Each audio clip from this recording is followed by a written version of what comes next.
You've asked for it, and if my viewers ask for something, I will deliver. Zirkzee versus Southampton. Without any further ado, let's analyze.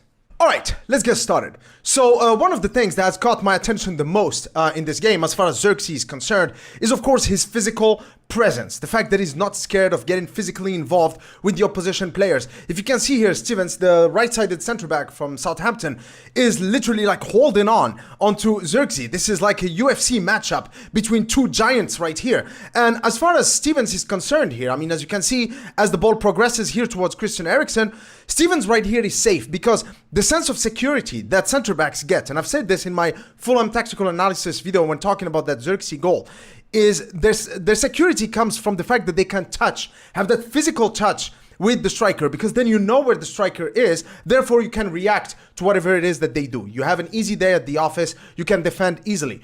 But here what Zirkzee is going to show and what makes him special is not only his physicality, but his ability to anticipate situations. So here he anticipates where the ball from Eriksen is going to come, and then he makes a move beyond Stevens, and then in a split second, he's able to have an opportunity at goal. It didn't go in, but it was really close. And actually, just one note about Zirkzee, I think he's had like 4 or 5 clear-cut chances in the past 4 games.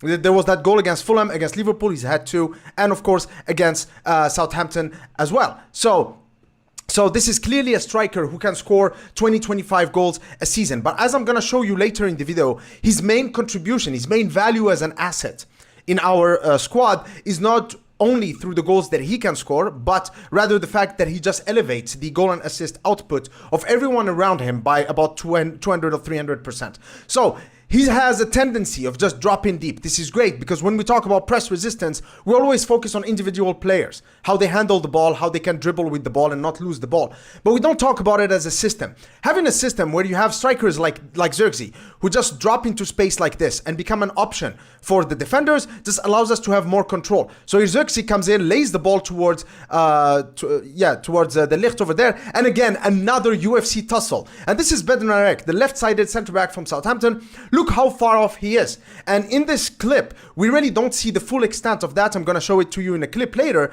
But this has been a recurring theme every time Zirkzee has played, every time he's been on the pitch for Manchester United and for Bologna as well. And then as soon as he gets rid of Bednarek, what he does is just beeline towards the opposition box so he can be available to receive a cross. That's perfect center forward play by Zirkzee right there. The fact that he drops deep also puts him in these kind of positions where he's in a good position to be able to link up with Marcus Rashford. So Marcus Rashford, instead of running with the ball, which can be, you know, slower and also at risk of losing it if he gets tackled by the opposition, he can just play off Zirkzee. And this guy just got a knack of always finding himself in positions where he's got time and space on the ball. The other thing that I love about Zirkzee is just the fact that things move at 100 kilometers an hour with him. For example, here in this sequence, there is this space right here. He doesn't hold on to the ball, just one touch into the path of Bruno Fernandes, and then that's it. There you go. And also what I like about Zirkzee and what makes him a complete striker is that he's not just a hold-up player. He's not just a finisher, but he's also a dribbler. He's also someone who can make things happen the same way a winger or an attacking midfielder would. For example, here putting himself in the channel, in the position in between the left-sided left back and left-sided center back. And then he gets the ball. He wants to go into this area over here. And then what he does, he goes in with the dribble. And what I like about that is that he pretends like he's going to cross, but no, he just gives himself another yard to open up more a better angle to try to find his teammates. Again, very good technical player. What I like also about this sequence here and what it highlights is the steel and swagger that make up what Zirkzee is as a player. Okay, basically what he is, his balance and his strength just allows him to hold up the play, but what makes him even harder to defend against is of course his technical ability. The guy moves like a ballerina. Look at that, he asks for the ball, another physical tussle, but then just look at his feet, quick-footed, he knows how to protect the ball, and he's just at ease technically. And of course, nothing demonstrates, oh my god, why is my plus sign right in front of that? Anyway, nothing really demonstrates his technical ability better than this nutmeg right here, right in the center of the frame. And by the way, guys, just a little note. Some of you have asked me to do watch-along live streams. The main reason, there are 2 reasons why I don't do them, why I don't think it's a good idea. First of all, is because every time I watch Manchester United, I'm actually working and I'm just focused on the game. So live stream, I'm not really going to be interacting with you guys as much, right? But still, that's something I can work on. The real reason I'm not going to do that is that my reactions are wild.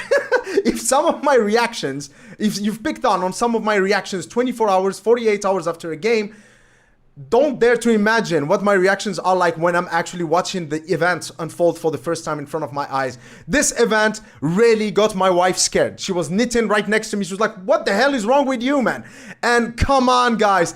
Come on, this nutmeg, it just fell from the sky. Beautiful play by Zirkzee. And what I like about this is just, it participates in keeping that tempo up, because a lot of the players who don't have his technical ability would have just given their back to the defender, tried to shield the ball, and maybe just play it here to Lisandro Martinez or Dalot and keep it safe. But with that nutmeg, we keep the ball going, we got the momentum, and then with this pass right now, we go from being somewhere far from the pitch into being in a situation where Amad Diallo can provide an assist or shoot on goal. And that's what makes Zirkzee such a potent asset for us in the squad. And now this sequence right here is just the culmination of everything that I have said up to this point. Here Mazraoui's got the ball, and I'm going to talk about him in a minute, but Bruno Fernandes is clearly pointing at Zirkzee as the better option. Mazraoui knows this, and that's what he's going to go with.